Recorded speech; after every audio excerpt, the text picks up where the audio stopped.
Bonjour, nous allons continuer le programme de la comptabilité générale et mathématiques financières, première année baccalauréat sciences économiques et de gestion. Et là, on est sur la deuxième partie du programme qui concerne les opérations courantes. Alors, comme vous savez que toutes les opérations que l'entreprise effectue avec ses partenaires trouvent leur dénouement dans un règlement financier. Alors, les règlements, ils peuvent être soit des règlements comptants, comme vous l'avez vu dans le chapitre précédent, ça se passe soit en espèces, soit par banque, ou bien ils peuvent être aussi des règlements à crédit. Et les règlements à crédit sont facilités par des documents qu'on appelle des effets de commerce. Et c'est exactement le chapitre que nous allons commencer aujourd'hui et nous allons le détailler suivant plusieurs axes. Premièrement, nous allons faire une présentation des effets de commerce, la lettre de change, le billet à ordre. Nous allons découvrir aussi les rôles des effets de commerce.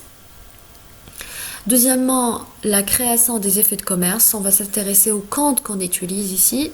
Et le troisième et dernier axe dans ce chapitre-là, ça concerne la circulation des effets de commerce à travers l'endossement, la remise à l'encaissement et la remise à l'escompte. Comme d'habitude, nous allons commencer par une mise en situation. Et là, je vous demande de se concentrer avec moi. Lisons ensemble. Le 2/5/2019, la société Bozidi vend à crédit des marchandises à la société Arnami pour un montant de 100 000 dirhams hors taxe, TVA 20%. Le 7/5/2019, la société Bozidi tire sur son client Arnami une traite numéro 12 à échéance le 7/7/2019. En règlement total de la facture numéro 34. La traite a été acceptée le même jour par le client. Le 9/5/2019, la société Bozidi souscrit le billet à ordre numéro 16 au profit de son fournisseur Bidi pour régler le montant de la facture numéro 152 qui est de 50 000 dirhams TTC échéance le 9/6/2019. Le travail à faire, c'est d'établir la lettre de change numéro 12, d'établir aussi le billet à ordre numéro 16 et d'enregistrer bien sûr ces opérations chez Bozidi, Arnami et Bidi. Mais avant de faire quoi que ce soit, nous devons tout d'abord comprendre qu'est-ce que ça veut dire une lettre de change et qu'est-ce que ça veut dire aussi un billet à ordre et comment peut-on enregistrer les deux opérations, surtout les deux dernières opérations.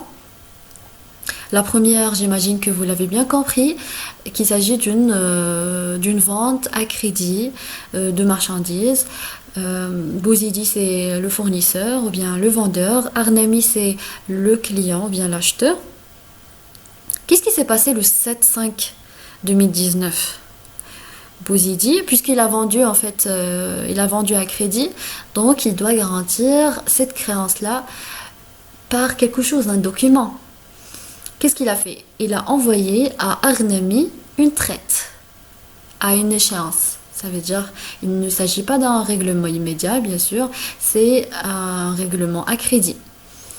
Donc, la traite, d'après l'exemple, elle est envoyée par Bozidi, c'est le fournisseur, à son client, pour lui demander de régler une facture à une échéance, à une date précise. Bien sûr, ce mot-là, échéance, vous l'avez découvert au niveau des mathématiques financières, exactement au niveau du chapitre de l'escompte. Le 9/5, qu'est-ce qui s'est passé le 9/5/2019? Bozidi, cette fois-ci, il a effectué une opération avec Bidi. Et Bidi, c'est son fournisseur. Donc, Bozidi, c'est le client dans cette opération. Bozidi souscrit un billet à ordre au profit de son fournisseur Bidi pour régler le montant de la facture. Ça veut dire que Bozidi il a acheté auprès de Bidi à crédit et maintenant il lui a envoyé un billet à ordre. C'est comme s'il s'engage pour payer la somme qui est de 50 000 dirhams TTC. Donc d'après la mise en situation, on voit que pour garantir ou bien pour les règlements à crédit, on peut utiliser deux formes des effets de commerce, deux formes de documents. La première chose, c'est la traite ou bien la lettre de change. Et la deuxième chose, ou bien le deuxième effet de commerce, ça s'appelle le billet à ordre. Maintenant, passons à la définition de la première forme des effets de commerce, la lettre de change ou la traite. C'est un document par lequel une personne appelée tireur donne l'ordre à une autre personne appelée tiré de payer une somme déterminée à une certaine date, à un bénéficiaire qui peut être le tireur lui-même ou une tierce personne. Ça veut dire la lettre de change est identifiée, si on peut dire ça, par le tireur, celui qui donne l'ordre de payer, le tiré, celui qui doit payer, la somme, bien sûr, le nominal et l'échéance, la date de paiement. Alors moi, comme vendeur, fournisseur, je vais donner l'ordre à mon client de me payer ou bien de payer une autre personne, une tierce personne. Ça, c'est le bénéficiaire. Le schéma suivant récapitule ou bien résume la définition. Donc, quand il s'agit d'une traite, on trouve le tireur, celui qui donne l'ordre de paiement. Le tiré, c'est le client. Le tiré doit payer le tireur lui-même ou bien une tierce personne bénéficiaire. À quoi ça ressemble une lettre de change? Là, vous avez une présentation et comme vous pouvez le voir, elle contient plusieurs champs qui nécessitent d'être remplis. Du coup, je vous invite à mettre la vidéo en pause, de bien observer la lettre de change, de revenir vers la mise en situation et d'essayer de remplir cette lettre de change qu'on va appeler la lettre de change numéro 12. Allez-y. Vous l'avez fait? Très bien. Maintenant, suivez avec moi et comparez ce que vous avez fait avec ce que je vais vous dire maintenant. Bien sûr, la lettre de change numéro, on va commencer en haut à gauche, numéro 12 dans notre exemple. Le tireur, c'est Bouzidi, bien sûr. L'adresse, on n'a pas l'adresse dans notre cas. Pour le bénéficiaire, c'est Bouzidi. Alors, pour la date d'échéance, comme vous l'avez sur la mise en situation, c'est le 7/7/2019. Et pour le lieu et la date de création, on n'a pas le lieu, mais la date de création, c'est le jour où il a tiré. Du coup, c'est le 7/5/2019. Pour le montant, alors, Bouzidi, il a vendu la marchandise à son client à 100 000 dirhams hors taxe, mais on ajoute la TVA, ce qui fait 20%, ce qui fait c'est 120 000 dirhams. On l'écrit en chiffres et en lettres. Pour le tirer, c'est le client, on n'a pas l'adresse et bien sûr la signature des deux parties. La deuxième forme des effets de commerce, c'est le billet à ordre. Et c'est un écrit par lequel une personne appelée souscripteur s'engage à payer une autre personne appelée bénéficiaire une certaine somme à une date déterminée à l'avance. Le billet à ordre met en évidence ou bien met en relation deux personnes. Le souscripteur, c'est le client, c'est celui qui émet le billet à ordre et qui doit le payer à l'échéance. Et le bénéficiaire, c'est le fournisseur, c'est celui au profit duquel le billet à ordre est souscrit. Et là, vous avez un petit résumé, un schéma. Donc, on a le souscripteur, ça veut dire le débiteur, ça veut dire le client, celui qui doit exécuter l'obligation, c'est l'obligation de payer. Il s'engage de payer une somme d'argent à une échéance. Il s'engage à travers quoi? À travers un document, un effet de commerce qui s'appelle le billet à ordre. Il va payer au profit de qui? Au profit du bénéficiaire, du fournisseur, du créancier.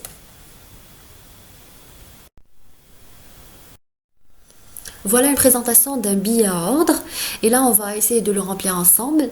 Le billet à ordre qu'on a dans la mise en situation, c'est le billet à ordre numéro 16 et ça se passe entre Bouzidi et Bedi. Donc ici on n'a pas le lieu, A, on met le lieu, c'est le 9,5, le montant c'est 50 000 dirhams. Contre ce billet je m'engage à payer à l'ordre de qui? C'est qui doit payer? C'est Bouzidi. À qui? C'est à Bedi.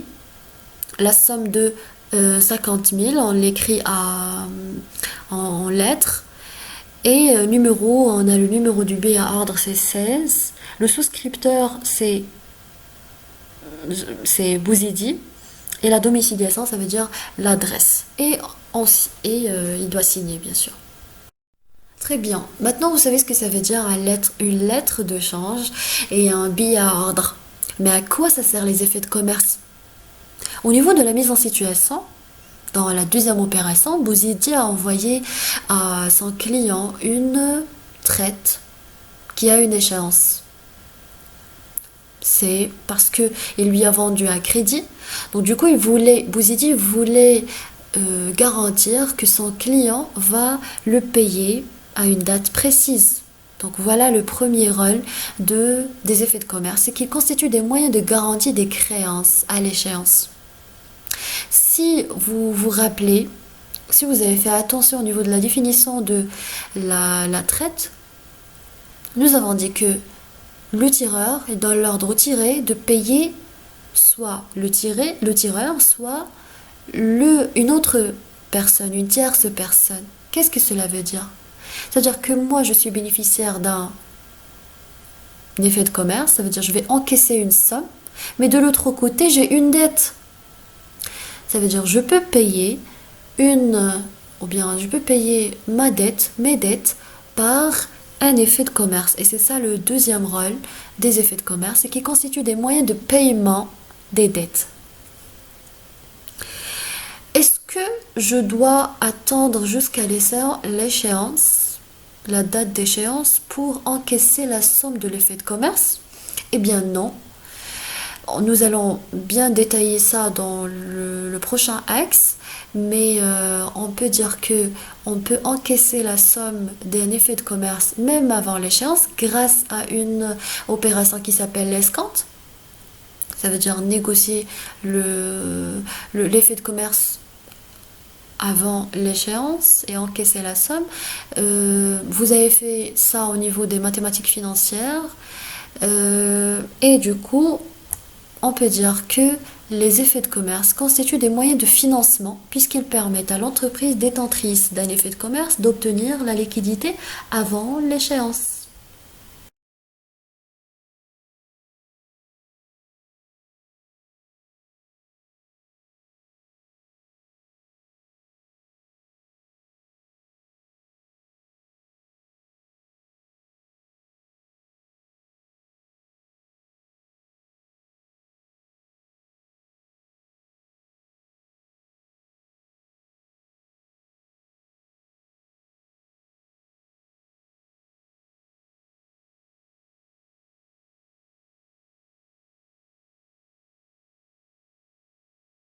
L'utilisation des effets de commerce, comment se traduit-elle dans la comptabilité? Ça veut dire, quels sont les comptes qu'on utilise quand un fournisseur tire sur son client une lettre de change, ou bien un client souscrit un billet à ordre au profit de son fournisseur.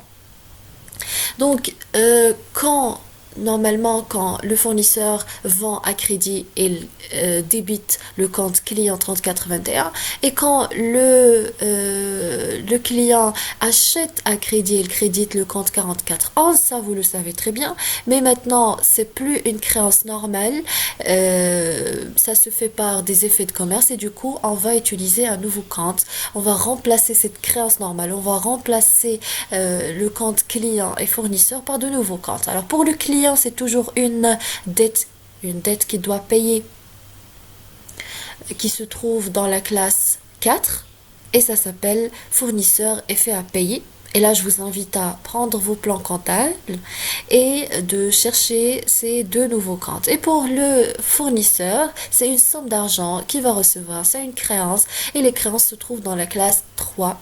Donc c'est 3421, client effet à recevoir. Il y a ici une remarque que les effets de commerce ne sont pas comptabilisés que lorsqu'il y a une acceptation du tiré. C'est-à-dire, par exemple, quand il s'agit de la lettre de change, quand le fournisseur souscrit ou bien tire sur son client une lettre de change, on n'enregistre rien jusqu'à ce que ils disent dans la situation, dans l'exercice, que le client il a accepté cette lettre de change. S'il y a une acceptation le même jour, on enregistre le même jour. Appliquons ceci dans la mise en situation. Là, nous avons la mise en situation. On doit enregistrer les trois opérations dans le journal de Bouzidi, Arnami et Bedi. Le 2, l'entreprise, qu'est-ce qu'il a fait? Il a vendu à crédit. Par exemple, si on est chez Bouzidi, il a vendu à crédit une marchandise, il y a aussi la TVA. Le 7, et le client a accepté une lettre de change tirée par Bouzidi. Et le 9, Bouzidi souscrit un billet à ordre. Là, vous savez très bien ce que vous devez faire. Vous allez mettre la vidéo en pause, vous allez relire la mise en situation et essayer d'enregistrer ces trois opérations chez Bouzidi, Arnami et Bidi. Allez-y. Terminé? Très bien. Maintenant, essayez de se concentrer avec moi et de comparer ce que vous avez fait avec la correction. Corrigez si jamais vous avez fait une erreur. Donc là, si on commence par le journal du tireur, Bouzidi, qu'est-ce qu'il a fait la première opération? Vente de marchandises à crédit avec la TVA. Donc, on va débiter client et on va créditer TVA facturé avec la vente de marchandises, les montants bien sûr et les numéros de compte. Dans la deuxième opération, la créance normale s'est transformée en effet de commerce et du coup, on doit solder le compte client.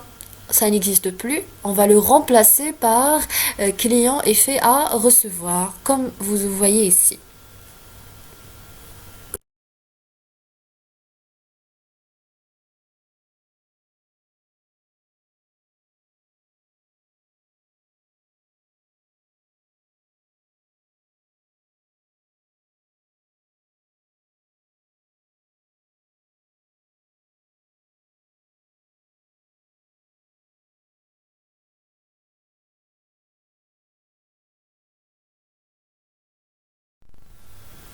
Dans la troisième opération, on a le billet à ordre.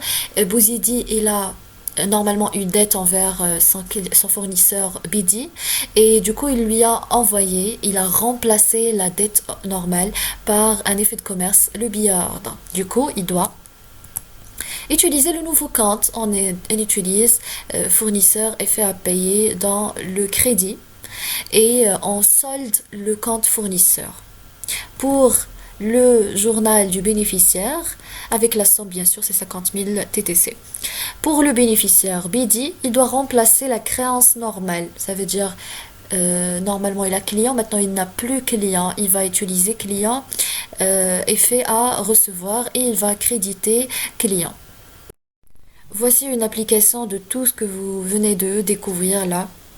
Donc, vous avez trois opérations et vous devez enregistrer, ou bien établir tout d'abord la facture et enregistrer les opérations chez Afilal et Sabel. Donc, le 15-4, l'entreprise Afilal vend des produits finis à crédit à son client Sabel. Le montant brut est de 7 800, remise 5%, port forfaitaire 500 dirhams, TVA 20%. Voilà, c'est la facture que vous devez établir. Après le 20, Afilel, c'est le fournisseur, qu'est-ce qu'il a fait? Il tire sur son client Saber une lettre de change. Et le 23, Saber, il l'a accepté. Donc, ici, ça concerne deux entreprises, Afilel, le fournisseur, et Saber, le client. Une vente à crédit qui s'est transformée, ou bien il a utilisé une lettre de change. Pour la facture numéro 523, il va contenir le montant brut 7 800 avec la remise 5%. On va calculer le net commercial. Après, on va rajouter le port forfaitaire, 500 dirhams. Le total hors taxe, on va calculer la TVA sur le total hors taxe, 20%. Et du coup, ça nous donne, si on a rajouté la TVA, ça nous donne le net à payer TTC. Voici la facture numéro 523. Donc, on a le montant brut, on a déduit la remise, la réduction commerciale, ça nous a donné le net commercial, on a rajouté le port forfaitaire 500 dirhams, ça nous a donné le total hors taxe sur lequel on va calculer la TVA et on va la rajouter pour nous donner ce que le client doit payer, le TTC. Donc voilà l'enregistrement comptable chez le fournisseur Afilel.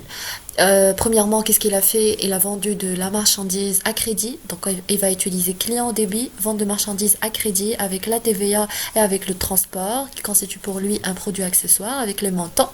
La date c'est le 15/4. Pour la deuxième opération, on ne va pas l'enregistrer parce que nous avons dit l'opération du 20, nous n'allons pas l'enregistrer parce que on a dit que les lettres, ou bien les effets de commerce, ils sont enregistrés quand, par exemple, il est accepté. Et il est accepté le 23. Du coup, on va enregistrer l'opération du 23. On va solder le client et on va utiliser le nouveau compte client est fait à recevoir avec le montant de la créance. Chez le client, il a acheté de la marchandise à crédit, du coup, on va débiter achat de marchandises, état TVA récupérable sur les charges, le transport sur achat. Et on va créditer fournisseur avec le montant de TTC. Le net à payer TTC. Après, la deuxième date, toujours le 20, il sait rien, on va rien enregistrer. Le 23, on va utiliser le nouveau compte qui concerne les effets de commerce. Fournisseur, effet à payer, on va le créditer et on va débiter fournisseur, ce qui fait on a soldé le compte fournisseur par le montant 9438. Très bien. Maintenant, vous savez ce que ça veut dire un effet de commerce, les formes des effets de commerce, la lettre de change, le billet à ordre, les comptes qu'on utilise quand on a un effet de commerce, si on est fournisseur, c'est client effet à recevoir, si on est client, c'est créance ou bien fournisseur effet à payer. Maintenant, nous allons commencer le dernier axe, le troisième axe sur ce chapitre-là, la circulation des effets de commerce. Si vous vous rappelez bien des rôles des effets de commerce, il y en a trois. C'est des moyens de garantie d'une créance à l'échéance.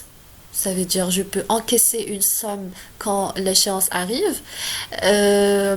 C'est des moyens de financement qui me permet d'avoir la liquidité euh, même avant la date d'échéance grâce à l'opération de l'escompte, et c'est des moyens de paiement des dettes, c'est des moyens de paiement des dettes, ça veut dire je peux faire bénéficier une autre personne des effets de commerce. Voilà ce qu'on peut faire, ou bien les trois possibilités que le bénéficiaire d'un effet de commerce peut faire. Il peut le mettre soit à l'encaissement, il va attendre à l'échéance, soit la remise à l'escompte de l'effet, ça veut dire bénéficier de la liquidité avant l'échéance, soit le mettre au profit d'une autre personne à travers l'opération d'endossement. Commençons par le premier cas, l'endossement des effets de commerce à l'ordre des tiers créanciers. Le porteur d'un effet de commerce peut le remettre à l'un de ses créanciers avant la date d'échéance pour régler une dette. La formule d'endossement, ça veut dire écrire sur le dos de l'effet, je tourne l'effet de commerce et j'écris sur le dos la formule suivante. Veuillez payer à l'ordre de, j'écris le nom et la date et je signe. Qu'est-ce que ça veut dire ça? Ça veut dire que je vais faire bénéficier une autre personne à qui je dois régler une dette. Je vais lui faire bénéficier de la somme de l'effet de commerce. Voilà un exemple. Le 15/5/2019, la société BD endosse le billet à ordre numéro 16 tiré sur Bouzidi à l'ordre de son fournisseur Ajray pour règlement d'une dette de 80 000 dirhams. Le reste est payé par chèque bancaire. Le travail à faire, c'est d'enregistrer les opérations nécessaires chez Bedi, Ajray et Bouzidi. Vous vous rappelez de Bedi et Bouzidi? Donc, dans la troisième opération de la mise en situation, Bouzidi, il a souscrit un billet à ordre au profit de Bedi. Maintenant, Bedi, il voulait régler une dette parce que il doit payer de l'argent à Ajray. Il doit payer une somme qui s'élève à 80 000 dirhams. Donc, du coup, il lui a endossé le billet à ordre, l'effet de commerce numéro 16. Mais cet effet de commerce, si vous vous rappelez bien que sa valeur s'élève à 50 000 dirhams, donc du coup, il doit lui rajouter encore 30 000 dirhams. Et ce supplément, il doit être par chèque bancaire. Donc, allons-y pour enregistrer, pour voir comment on enregistre ces opérations ou bien chez le journal des trois parties. Alors, commençons par l'enregistrement comptable chez Bedi. Bedi a réglé une dette. Ça veut dire la dette, il va diminuer. On va utiliser le compte 4411 fournisseur au débit. Comment il a réglé cette dette-là? Une partie par chèque bancaire. Ça veut dire on va créditer banque et une partie par un effet de commerce. Il n'a plus l'effet de commerce numéro 16. Du coup, on va le créditer. Voilà, fournisseur au débit, 44 onces. La somme, c'est 80 000 dirhams. Il a réglé 80 000 dirhams. L'effet de commerce, sa valeur, c'est 50 000 dirhams. Il a rajouté un supplément de 30 000 dirhams par chèque bancaire. Alors, chez Ajray, qu'est-ce qu'il a fait? Il a bien sûr reçu un effet de commerce, du coup il doit solder la créance ordinaire, ça veut dire on va créditer client et on va débiter client et faire recevoir. Il a reçu aussi un chèque bancaire d'une valeur de 30 000 dirhams, ça veut dire on va rajouter 30 000 dirhams dans la banque au débit. Si vous voyez la deuxième opération, ça concerne l'encaissement de la somme de l'effet de commerce. Si vous vous rappelez bien que la date d'échéance de cet effet de commerce, c'est le 6-9, donc ce jour-là, il va encaisser la somme de l'effet de commerce, 50 000 dirhams, et du coup, il doit le solder. Il doit solder ce compte-là, client est fait à recevoir au crédit. Alors ici, il faut bien noter que Bouzidi n'est pas concerné par l'opération de l'endossement, l'opération qu'a fait Bedi, euh, genre l'endossement de l'effet de commerce du billet à ordre au profit de Ajray. Il n'y a que la personne qui détient l'effet de commerce et la personne qui va en profiter, le bénéficiaire, qui sont concernés. Donc on n'a rien à enregistrer chez Bouzidi, mais par contre le jour de l'échéance, on doit annuler bien sûr l'effet de commerce qui n'existe qu'il a arrivé à son échéance et on va créditer le compte banque par la somme ou bien la valeur de l'effet de commerce. Voilà, je vais m'arrêter à ce niveau-là aujourd'hui.